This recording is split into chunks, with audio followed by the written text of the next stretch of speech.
So we've been discussing the importance of good communication, and part of communication is not just the speaking or the sending the message, it's the receiving the message. Let's take a look at active listening, right? Americans like to be active. We think of listening sometimes as a passive thing, not so much. It's much better if we can make that an active event, and we're much liable to put more effort into it and get better results. So what should we be doing in active listening? We should give speakers clear verbal and nonverbal evidence you are actively listening. You're actually paying attention to them. So how might we do that? Think about that a minute. So things like eye contact, not fidgeting, not looking at your phone, certainly not texting people. If you're on the phone, they shouldn't hear your keyboard click, click, click because you're still sending emails or checking emails. There's long pauses with because your attention is elsewhere. All right, we need to be careful to give them the cues that what they're saying is important and we're putting a lot of effort into getting their meaning, not just hearing them, but getting their meaning. We need to show the speaker respect by interrupting and by using a sharing tone. People don't be hostile. So if you disagree, say, I understand your point, but how might we look at that differently? Or my opinion is slightly different and here's why.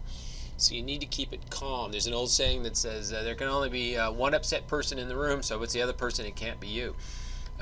But the truth is, it's much, much better if there's no upset people in the room, right? So you should need to be careful about your tone and let them say what they want to say. Sometimes people just want to get it out. And studies have shown that if someone's making a statement and you don't agree with the statement, if you counter back with yeah, but. You say, yeah, but. As soon as they hear those two words coming out of your mouth, they don't listen to the rest of the saying because they know that you disagree with what they said. So rather than pay attention to what you're saying, they're thinking very hard about their next point. What am I going to say? They're loading up more ammo to come back at you with. They are not doing what you want and listen to your point. So yeah, but doesn't work. It doesn't work at all.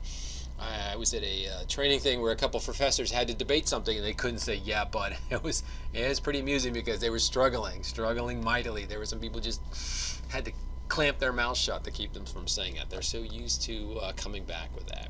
So interesting. So eye contact, no distractions, no phone calls, no texting, no fooling around with things, no clicking pens, none of that. You look at them. You don't interrupt unless it's to ask for clarification questions. So when they say, and then he said this, and then she said that, you wait, who's she? Right? That shows you're paying attention.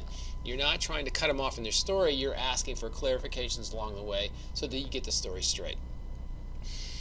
Follow up on unusual and inconsistent communication cues from the speaker. So if they're saying one thing and acting another, that's when you ask questions too. I can see you. Might this also, you can say, well, I know you're saying this is a big deal, but you don't seem that upset about it. Can you explain why? So any inconsistencies, ask for clarification. Use what the speaker says or infers to determine their motives and self-interest, so learn what you can from them, and offer the speakers clear, honest, timely, respectful, and relevant acknowledgement to what they said. I know you said we should do this, boss, and I think that's a good idea, we should do that, but also, because there's a chance it could be this other thing, we should also investigate that. So what you really think is, you, boss, are wrong, and I'm right, and we should go look at this other thing. So what you do is say, I think we should do both. I think what you said, I agree, it's worth looking into. Not that I agree with you, right? But I agree it's worth looking into because, you're the boss. But I also think we should look at this other thing and maybe see what's right. And if your boss, maybe they have an ego and they don't want their ego damaged, and they realize you are more correct than they are. Not that they're ever wrong, but you're more correct than they are. So they say, oh yeah, you're right. I want you to check that thing, and then I'll assign somebody else to check the thing I said. And maybe they do, maybe they don't. Right, so you sort of leave them out, give them a chance to save face and so forth, right? Nothing wrong with that. Some more communication skills to improve. Writing, right? We talked about active listening, writing. So write to express, not to impress, right? So say what you're going to say. Don't make it too long. Keep it clear. Keep it concise. I remember as a manager, one of my employees sent me a 3-page email. 3 pages. It took them hours to write this thing very carefully and have it all out. And it was basically much to do about nothing. So my reaction, I gave him a lot more work. I said, I usually don't read emails more than 1 page long, so don't do that. Right, so say what you're going to say, keep it short. Just remember things like graphs and tables where there's numbers involved can show a lot of data very quickly. They can also show changes, right? Graphs go up, graphs go down, that's very clear. A table full of numbers, not as clear. Back up your assertion. So when you say you know something, say how you know it. So-and-so at such and such tells me this, or here's my citation, like your college professors have you write citations for information and papers. It's a good thing to do that at work also.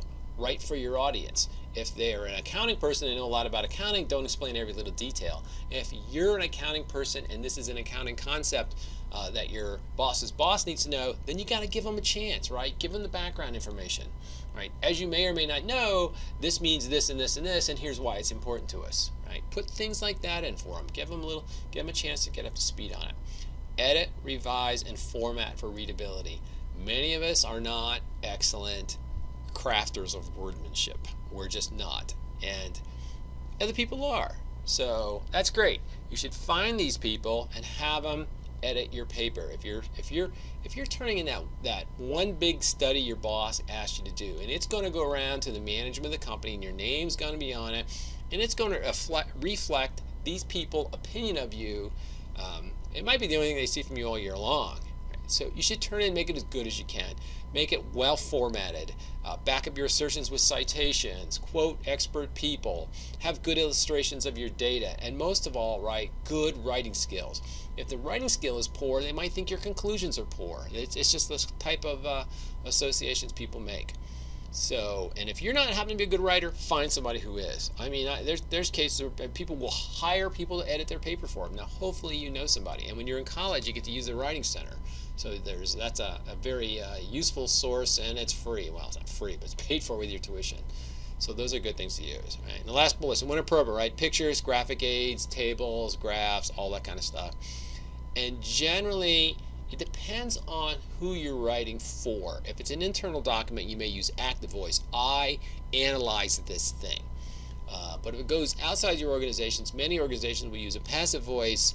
This situation was analyzed. Right? It's like it happened by an unknown party, sort of. Right? So you can look up passive voice and learn more about it. But when you write government grants, things like that, often it's passive voice. Although in business, often we use active voice because you want to know who did what. So you say so-and-so did this, we did that, and so forth. So it depends. How are you going to find out? Ask your boss. How do you want this to read? Do you have an example? Do you have something somebody did before? Talk to the mentors, the older, the wise old veterans in your department. Ask them how it should look, or do they have any examples? You don't even have to ask them, should I use active or passive voice? They might not know what you're talking about, but ask them for example, and you can quickly figure it out by looking at something that was done. All right, well, we'll look at presentation skills next.